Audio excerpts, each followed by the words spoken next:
ሃሌሉያ የጌታ ስም ብሩክ ይሁን። ሁላችንም ወደ ኤፌሶን መጽሐፍ ምዕራፍ 4 ከቁጥር 25 እስከ 27 ላይ ያለው ቃል ለማንበብ እንጀምራለን። በጌታ በኢየሱስ እናነባለን። ድምጻችን ከፍ አድርገን ነው እናነበው። ማንበብ ማለት ድምጻችን ከፍ ማድረግ ማለት ነው። ስለዚህ ውሸትን አስወግዳችሁ እርስ በርሳችን ብልቶች ሆነናልና እያንዳንዳችሁ ከባልንጀሮቻችሁ ጋር እውነትን ተነጋገሩ፣ ተቆጡ፣ ኃጢአትንም አታድርጉ። በቁጣችሁ ላይ ፀሐይ አይግባ፣ ለዲያብሎስ ፈንታ አትስጡት።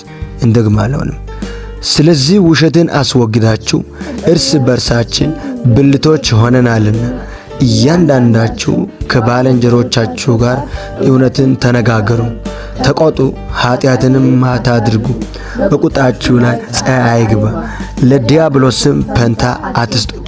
ሃሌሉያ ኢየሱስ ጌታ ነው። እሺ በአንድ አማኝ ውስጥ የሚፈጠሩ ነገሮች ናቸው። ያው በስጋዊ አማኝ በራችን በአማኞች ውስጥ ወይም በአማኞች መካከል የህይወት ልዩነት አለ። ስጋዊ በመሆንና መንፈሳዊ በመሆን መሃል ማለት ነው። እና እነዚህ ስጋዊ አማኞች የሚባሉ በምድር ላይ በአማኞች መሃል እጅግ በጣም ሞኞች ናቸው። ምንድነው የሚያደርጉት? ውሸትን ያወራሉ። ውሸትን ሲያወሩ ራሳቸውን ለማዳን ይመስላል። አሁን ውሸት የሚያወራ ሰው ራሱን ለማዳን ብሎ አይደለም እንዴ? ውሸት የሚያወራ ሰው ራሱን ለማዳን ራሱን ለማስመለጥ ነው። ግን አንድ ሰው ውሸት ሲያወራ ራሱን እያዳነ ነው ወይስ ራሱን እያጠፋ ነው? እንዴት ነው ካላችሁ ውሸትን አስወግዳችሁ እርስ በርሳችን ብልቶች ሆነናልና እያንዳንዳችሁ ከባልንጀሮቻችሁ ጋር እውነትን ተነጋገሩ። ውሸትን በናችን መጽሐፍ እንግሊዝኛው እንዲላል stop telling lies ይላል። ተመልከቱ። አቁሙ ይላል። አቆማለሁ በሉ እስቲ። ስጋዊነትን ማቆም አለብን። ሃሌሉያ። ስጋዊነትን አቆማለሁ በሉ እስቲ። ከዚህ ሰዓት ጀምሮ እኔ ስጋዊነትን አቆማለሁ በሉ እስቲ። ለምንድን ነው ማቆም ያለብን? ነገሩ ውዴታ ሳይሆን ግዴታ ነው። ለምንድን ነው ካላችሁ ምንድነን? እኛ ብልቶች ነን። ሃሌሉያ። አንድ አማኝ ማለት ነው እግር ለእጅ እንደሚያስፈልግ አንድ አማኝ ለአንድ አማኝ እጅና እግር እንደማለት ነው። እኔ ለምሳሌ ውሸት ለእናንተ ማውራት የሌለብኝ ለምንድን ነው? እኔ ለእናንተ እጅ ሊሆን ይችላል፣ እናንተ ለእኔ ደግሞ እግር ልትሆኑ ትችላላችሁ። ውሸት ከዋሻው በማን ላይ ነው ያዋሻለሁ? በራሴ አይደለ? ለምሳሌ እኔ ለአንድ አማኝ ለካትሪን ለምሳሌ ብዋሽ ማለት ነው እሷ ለእኔ እግር ልትሆን ትችላለች። እየጎዳው ያለው የማን እግር ነው? የራሴ እግር ነው።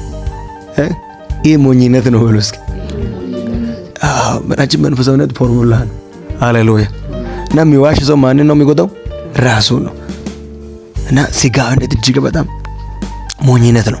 ስጋዊ አማኞች ሞኝ የሆኑበት ምክንያቱ ምንድነው ካላችሁ እይታቸው የተበላሸ ነው።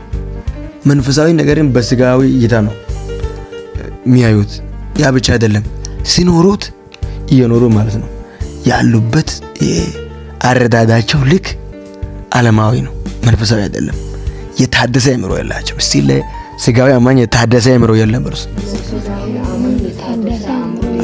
የታደሰ አእምሮ ስለሌለ የታደሰ ህይወት ሊኖር አይችልም። አንድ ሰው በእግር መራመድ ሲገባ በክራንች መራመድ ጥሩ ነው እንዴ? በዊልቸር መራመድ ጥሩ ነው እንዴ? በዊልቸር ተቀምጦ ሰው እየገባ መራመድ ጥሩ ነው?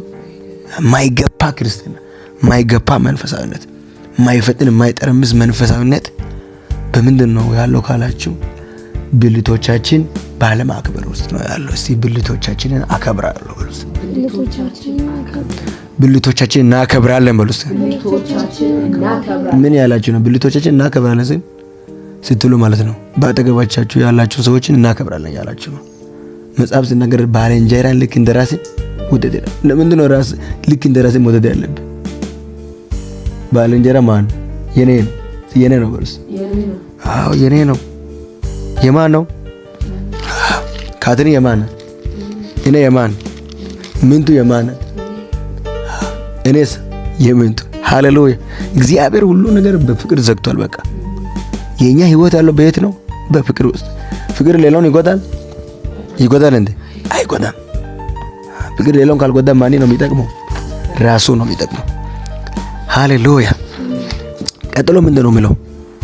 ስለዚህ እውነትን መናገር አለብን፣ መነጋገር አለብን። ውሸትን ማቆም ሲያቆማለሁ ብሎ ውሸትን ካላቆማችሁ መቼም ሰው አትሆንም። በክራንች ወይም በዊልቸር የሚገባ ህይወት ነው የምትኖር። እኔ የሚገባ ክርስትና የሚያዘገይ ክርስትና መኖር አልፈልግም። መጠርመስ ነው የምፈልገው፣ መሮጥ ነው የምፈልገው፣ መብጠን ነው የምፈልገው። የጊዜን እስቲ ጊዜን አሁን ለምሳሌ ከዚህ እስከ መናሪያ ቢያንስ ስንት ኪሎ ሜትር ነው? ከዚህ እስከ መናሪያ ቢያንስ ለምሳሌ 5 ኪሎ ሜትር ቢሆን በእግር ምራመድ ሰውና በዊልቸር በክራንች ምራመድ ሰው እስቲ ጊዜውን ቼክ አድርጉ። የጊዜውን ልዩነት በእግር ምራመድ ሰው ቶሎ ደርሶ ማለት ነው። ቶሎ ደርሶ እዛ ሌላ ስራ ይሰራል። ሌላ ሌቭል ያለው ብልቶቻችን በማክበር ውስጥ ነው። አሜን ነው። ሌላ ሌቭል አሁን በእግር በክራንች እና በዊልቸር የሚራመድ ሰው በመራመድ ላይ ነው። ሰውዬ በእግር የተራመደ ሰው ሄዶ እዛ በሌላ ፕሮግራም ውስጥ ገብቷል። ጌታ በኢየሱስ በአንድ ፕሮግራም እኔ አልጠመድም። ብልቱን ማያከብር ሰው ማለት ባልንጀራው ማያከብር፣ በአጠገቡ ያለው መንፈሳዊ ሰው ማያከብር ሰው ራሱን እያዘገየ ነው፣ ራሱን እየቀጣ ነው። ሌላ ፕሮግራም ያለው ከክብር ወደ ክብር እንለወጣለን የሚለው ህይወት ያለው በናችን ብልቶቻችን በማክበር ውስጥ ነው። ሃሌሉያ። ስለዚህ እናንተን አልለምድም፣ እኔን አትልመዱ። አሜን ነው። የምትለምዱ ከሆነ ራሳችሁን መልሳችሁ ነው የምትለምዱት፣ ለውጣችሁ ነው የምትለምዱት። ኢየሱስ ጌታ ነው። እውነትን እንነጋገራለን። እስኪ እውነትን እንነጋገራለን ብሎ ከዛ ቀጥሎ ምንድነው የሚለው? አሁን ስጋዊ ሰው ባህሪን ያሳያል። እንዲያስወግድ ተቆጡ፣ ኃጢአትንም አታድርጉ፣ በቁጣችሁ ላይ ፀሐይ አይግባ፣ ለዲያብሎስም ፈንታ አትስጡት ይላል መጽሐፍ ቅዱስ። ጤናማ ቁጣን ይፈቅዳል። ግን እየፈቀደ ምንድነው የሚለው? በቁጣ ውስጥ ኃጢአት መሰራት የለበትም። ተቆጡ፣ ኃጢአትንም አታድርጉ። በእንግሊዝኛ ላምናችሁ and don't sin by letting anger control you. Don't let the sun go down while you are still angry, for anger gives a foothold to the devil. ምን ያለ ነው?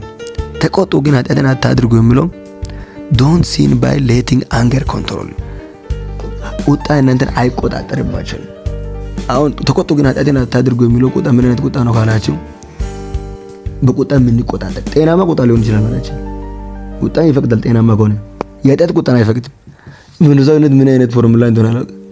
ቁጣ ግን እኛን ከተቆጣጠረን መቆጣት እንችላለን። ጤናማ ቁጣ መቆጣት እንችላለን። ግን በቁጣ ተቆጣጠረን ካለን ማን ላይ ከሆነ ከቁጣ ማን ላይ ከሆነ ምን ሰርተናል ማለት ነው? ኃጢአትን ሰርተናል ማለት ነው። ለዛ ምንድነው የምለው? በቁጣችሁ ላይ ፀሐይ አይግባ። ምን ማለት ነው? ፀሐይ አይግባ ሲል በቁጣ መቆየት ማለት ነው። ፀሐይ እስከሚገባ ድረስ አንድ ሰው ተቆጥቶ ጠዋት ከአንቺ ጋር አንተ የተጣላ ሰው ባንቺ ተቆጣ ሰው ካለ አንቺ ከሳት ስትመጪም ተቆጥቶ ማታ ስትመጪ ተቆጥቶ ሳምንት በሙሉ የሚቆጣ ሰው አለ። በዛ ሰው ምክንያት ሰይጣን ፈንታ ይቀበላል ሳይቀበል ይቀበላል። ሃሌሉያ። don't let the sun go down while you are still angry ማለት ቆይታው ነው። እናንተ ተቆጣችሁ በቆያችሁበት ቆይታ ውስጥ ፀሐይ አይግባ። ያ ብቻ አይደለም፣ for anger gives a foothold to the devil ይላል። ለዲያብሎስ ፈንታ አትስጡ ሲል በናችን ምን ያለ ነው? አማርኛው ለዲያብሎስ ክፍተት አትስጡ ያለ ነው። ለጠላታችን ክፍተት መስጠት የለብንም። አሜን በሉ። ስለ ጠላቴ ክፍተት አልሰጥም ብሎ አይታችኋል። ስጋዊ አማኝ ከሆነ ማንን ነው የምንጎዳው? ራሳችን። በቃ ራሱን መልሶ የሚበላ አማኝ ስጋዊ አማኝ ነው። ስለዚህ መንፈሳዊ አማኝ መሆን ግዴታ ነው። መንፈሳዊ መሆን ግዴታ ነው በሉስ። ከስጋዊነት መውጣት ግዴታ ነው በሉስ።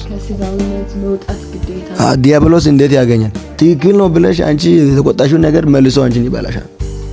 የተመታ በእውቀት ተመርተሽ በናችን ለአንድ አማኝ እውቀት ብቻ ማለት ነው። እውቀት ብቻ እድገቱ አይሆንም። እውቀት ብቻ ፍጥነቱ አይሆንም። እውቀት ብቻ ለውጥ አይሆንም። እውቀት ብቻ ከቅባቱ ጋር ቶሎ አገናኝ። ጥበብ ሊኖረው ያስፈልጋል። በእውቀትም በጣም ሀብታም መሆን አለበት። ተመልከቱ። አውቃለሁ አሁን መቆጣት፣ ለምሳሌ አንድ ሰው መሪ ነኝ ብለው አውቃለሁ አሁን መቆጣት አለብኝ ብለው ቢቆጣ፣ ከዛ መቆጣቱ ጥሩ ነው። ሲቆጣ የሚፈጠሩ ነገሮች ድንገት ሊኖሩ ይችላል፣ ይበልጥ እንዲቆጣ የሚያደርጉ። ስለዚህ በዛ መንፈስ ታስሮ ቀኑን በሙሉ የሚቆይ ከሆነ ማን ነው የሚቆጣው? ራሱ። ግን እኮ የተቆጣው ለምንድን ነው? ለለውጥ አይደለም?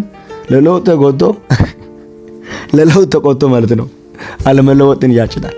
የተመታ ይሁን አውቄያለሁ አንብቤያለሁ ብሎ ለለውጥ ተቆጥቶ አለመለወጥ ማጨድ የተመታ ይሁን። ኧረ የተመታ ይሁን። ለዚህ ነው አሕዛብ በአእምሮ ከንቱነት እንደሚመላለሱ ከእንግዲህ ወዲህ እንዳትመላለሱ እላለሁ በጌታም ሆኜ ይመሰክራለሁ ጳውሎስ ያለው። ይሄ ሁሉ የምን ከንቱነት ነው? የአእምሮ ከንቱነት።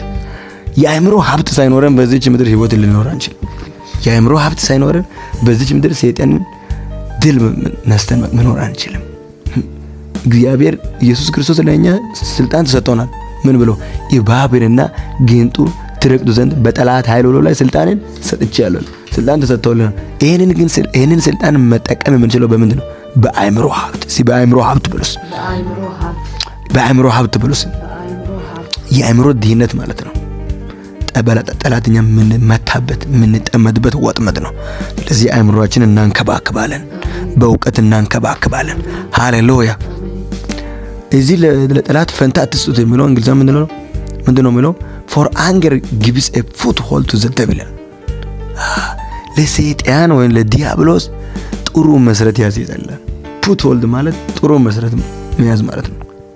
ዲያብሎስ በህይወታችን መሰረት አግኝቶ ስር ሰዶ እኛን እንዲቃወመን ዘንድ በቁጣ መቆየት ምን ያደርጋል? ለዲያብሎስ በቃ ጥሩ መሰረት ይሰጣል። አረ ጥሩ መሰረት እኔ ጋር ያገኝ። አሜን ነው። በቃ ጥሩ መሰረት አግኝቻለሁ። ከዚህ በኋላ በደንብ አድርጌ ይሄን ልጅ እመታዋለሁ፣ በደንብ አድርጌ ይሄን ልጅ ይቀጣለሁ ብሎ ሰይጣን ያስባል። በጌታ በኢየሱስ አያገኝም። ፔንታ አትስጡ፣ ለፔንታ አልሰጥም። ሲቆጣ በጥንቃቄ ነው የሚቆጣው። በቃ የመንፈሳዊነት በጥንቃቄ የተሞላበት ህይወት ነው። ጥንቃቄ ልክ እንደ ሕፃን ልጅ። ሃሌሉያ። ግን ያሳሰብ ልቀት ይጠይቃል። የስሜት ብልህነት ይጠይቃል። አለዚያ አንችልም። ስለዚህ ያላችሁበትን ህይወት አስቡ። በዚህ ባላችሁበት ህይወት በምትኖሩበት ህይወት አሁን ባላችሁ ጸጋና እውቀት ህይወታችሁን የመምራት አቅም አላችሁ ወይ? ቼክ አድርጉ።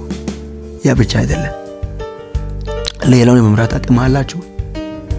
ብላችሁ መጽሐፍን ስናነብ፣ ስናጠና፣ ስናሰላስል ወይ ስንማር የኛ ድካም ለኛ ካልታየ መቼም ብርቱ መሆን አንችልም። ድካሙን ጌታ የሚያሳየው ሰው ያ ሰው ብርቱ ይወጣል። ሃሌሉያ። ድካሜን አያለሁ በርሱ ጌታ ሆይ ሲማር ሁሉ ጊዜ ብርቱ ጎነንም ደካማ ጎነንም እኔን አሳይ። ብርቱ ጎኑን ያየ ሰው ማንነቱን ይረዳል። ደካማ ጎኑን ያየ ሰው ማለት ነው ማንነቱን ከማይመጥነው ህይወት ይወጣል። ሃሌሉያ። የራሳችን ማንነቱን ያለንን ነገር አለማወቅ መጥፎ ነው። መውጣት ወዳለንበት ህይወት መውጣት ሲገባን ድካማችንን አለማወቅ ራሱ ሁሉ መጥፎ ነው። ስለዚህ ብርቱ ጎንንም ደካማ ጎንንም ማወቅ አለብን። ሃሌሉያ። ደስ አይልም? ደስ ይላል በጣም። እግዚአብሔር በዚህ ህይወት ያኖረን። እግዚአብሔር በዚህ ህይወት ያኖረን። መማር ብቻ ሳይሆን በጌታ በኢየሱስ ይህንን ህይወት መተግበር ይሁንልኝ። በኢየሱስም ይሁንልኝ። ለኛ ይሁንልኝ። አንሞኝም። እስኪ እኔ አልሞኝም ብሉስ። እኔ አልሞኝም ብሉስ። በራሴ ላይ ክፋት አላደርግም። ባልንጀራዬ መዋሸት በራሴ ላይ ወንጀል መፈጸም ነው። ይሄን አውቄያለሁ። ከዛ በኋላ ምንድነው? ቁጣ። ሲቆጣ በሉስ በጥንቃቄ ነው። ቁጣ መስሎ ሰይጣን እኔን አይዋጋኝም። እውቀት መስሎ እኔን አይዋጋኝም። አይደለም እውቀት መስሎ እኮ ተቆጥቶ ግን በቁጣ ማለት ነው ተነክሮ የሚቆይ ሰው እውቀት መስሎ አይደለም። ትክክል እኮ ነው። እሱ የተቆጣበት ትክክል ሊሆን ይችላል። ትክክል ያልሆነው አይፈቅድም። ትክክል ሆኖ በጌታ በኢየሱስ እኛ ነቅተናል። ቅዱስ አባትና አምላክ እግዚአብሔር ቅዱስና ደስ የሚያሰኝ ህይወት እንዲኖረን አንተ በዚህ ማለዳኛን ስላስተማርከን እጅግ አድርገን እናመሰግናለን። ጌታ ሆይ ያ ብቻ አይደለም፣ ይሄ ቅዱስና ደስ የሚያሰኝ ህይወታችንን ይፈውሳል። ለዲያብሎስ በሩን ይዘጋል።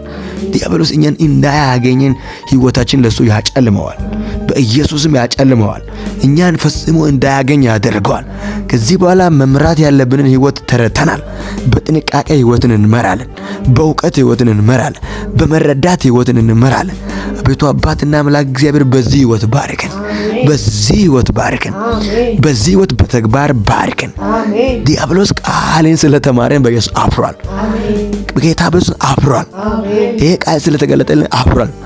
በዚህ ቃል በጌታ በኢየሱስ መራመድ ስለጀመርን አፍሯል።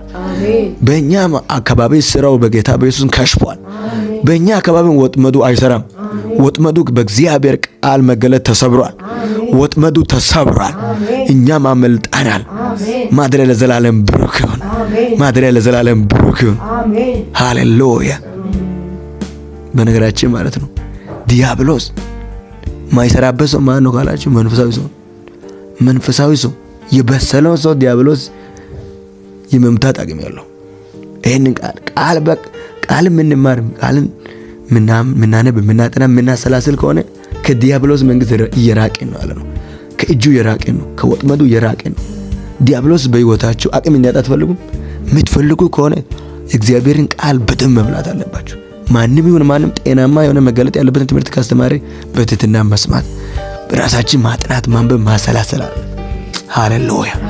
ጌታን እንወድሃለን፣ ከፍ እናደርጋለን። ማለዳችን የሰላም ሆነ፣ ማለዳችን የክብር ሆነ፣ ማለዳችን የአርነት ሆነ። ከሰዓታችንም ምሽታችንም ዘመናችን ወጣትነታችን በዚህ ቃል በኢየሱስ ስር ሰደደ። ዲያብሎስ ተመታ፣ ጎል ገባበት። ከፍ በል በኢየሱስ ስም አሜን። ሃሌሉያ። ይህ ትምህርት የሚተላለፍላችሁ ከፓይር ጎስፕል ሙቭመንት ነው። ወንድማችሁ አሮን ጦና ነኝ። ሰብስክራይብ፣ ላይክ፣ ሼር ማድረግን አትርሱ። ሐሳብ አስተያየት ካለ በስልክ ቁጥሮቻችን ማግኘት ትችላላችሁ። ተባረኩ።